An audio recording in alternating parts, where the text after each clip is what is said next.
Jesus Christ. Blood on her hands, blood on her light-colored t-shirt, blood on her faded jeans. A lot of blood. Was she hurt? She didn't feel any pain, apart from the throbbing headache. But she did feel a cold, growing fear, because waking up covered with blood could not, by any stretch of the imagination, possibly be a good thing. She got herself off the bed, a little stiff and more than a little shaky, and moved on bare feet out of the bedroom. Quickly but cautiously, she checked her surroundings to reassure herself that she was alone, that no immediate threat existed here. The second bedroom was neat as a pin, and looked as though it hadn't been used recently, which was probably the case. Riley seldom had the sort of guests that required an extra bedroom. Checking out the remainder of the house was quick work, since most of it consisted of a large open area that was kitchen, dining area, and living room. Clean, but slightly untidy, with books, magazines, newspapers, CDs, and DVDs stacked here and there, the usual clutter of everyday life.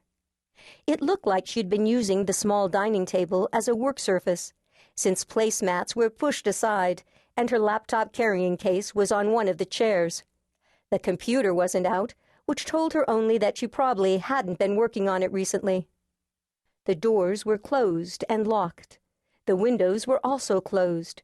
It was hot in summer along the South Carolina coast, and locked. She was alone.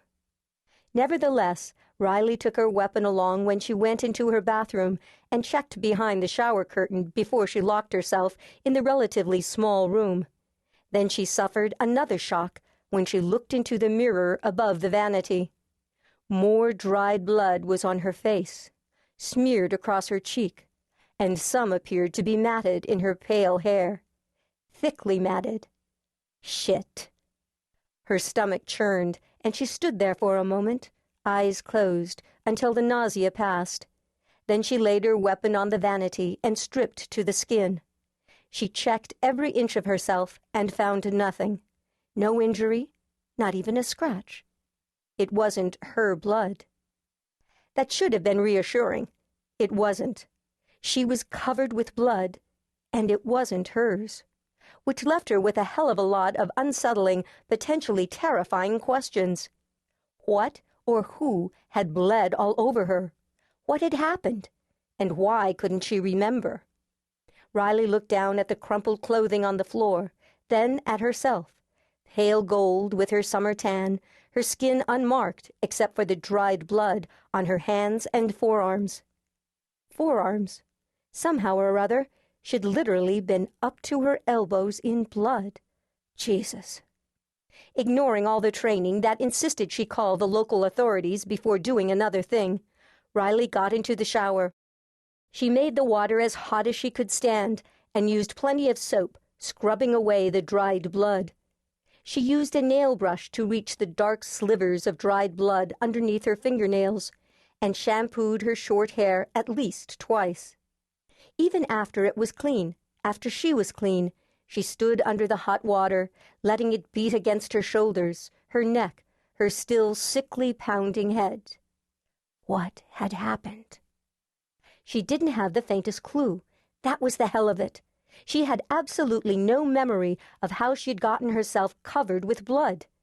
She remembered lots of other things, almost all the important stuff, really. "Your name is Riley Crane," she muttered aloud, trying to reassure herself that something wasn't terribly wrong.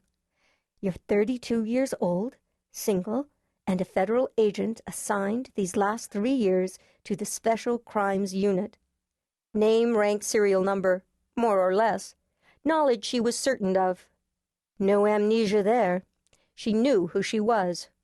An army brat with 4 older brothers, she'd grown up all over the world, had a rich and varied education, a wide range of training of a kind few women could claim, and had been able to take care of herself from a very young age. And she knew where she belonged, in the FBI, in the SCU. All that she remembered. As for her recent life, Christ, what was the last thing she remembered? She vaguely remembered renting the cottage, sort of remembered